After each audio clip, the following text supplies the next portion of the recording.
వండే ముందు బియ్యాన్ని నానబెట్టే అలవాటు మీకుందా? అయితే ఈ వీడియో ఒక్కసారి చూడండి. సో జనరల్ గా చాలా మందికి కూడా అన్నం వండే ముందు బియ్యాన్ని నానబెట్టే అలవాటు ఉంటుంది. మరి ఈ అలవాటు మంచిదా కాదా? దీనివల్ల ఎలాంటి ప్రయోజనాలు ఉన్నాయి ఇప్పుడు తెలుసుకుందాం. సో అన్నం వండే ముందు బియ్యాన్ని కనీసం ఒక 20 నిమిషాలైనా నానబెట్టడం వల్ల, అలా నానబెట్టిన అన్నాన్ని తినటం వల్ల ప్రతి ఒక్క బియ్యపు గింజ కూడా పర్ఫెక్ట్ గా ఉడుకుతుంది. ఇలాంటి అన్నాన్ని తినటం వల్ల కూడా ఈ ప్రీ డయాబెటీస్ స్టేజ్ లో ఉన్న వాళ్ళకైనా లేకపోతే డయాబెటీస్ ఉన్న వాళ్ళకైనా సరే చాలా మంచి జరుగుతుంది అని నిపుణులు చెబుతున్నారు.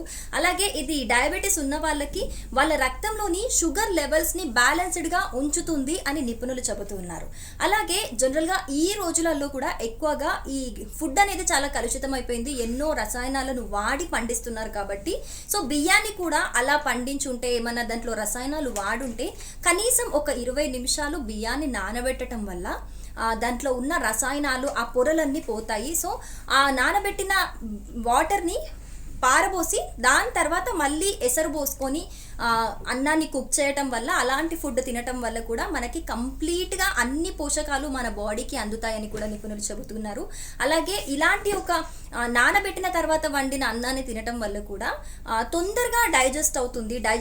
డైజెషన్కి సంబంధించిన ప్రాబ్లమ్స్ కూడా అన్ని దూరం అవుతాయి. అలాగే అజీర్తి అనే సమస్య కూడా పోతుంది అని చెప్పేసి నిపుణులు చెబుతున్నారు. మరి మీకు అన్నం వండే ముందు బియ్యాన్ని నానబెట్టే అలవాటు ఉందో లేదో కమెంట్ చేయండి మరి.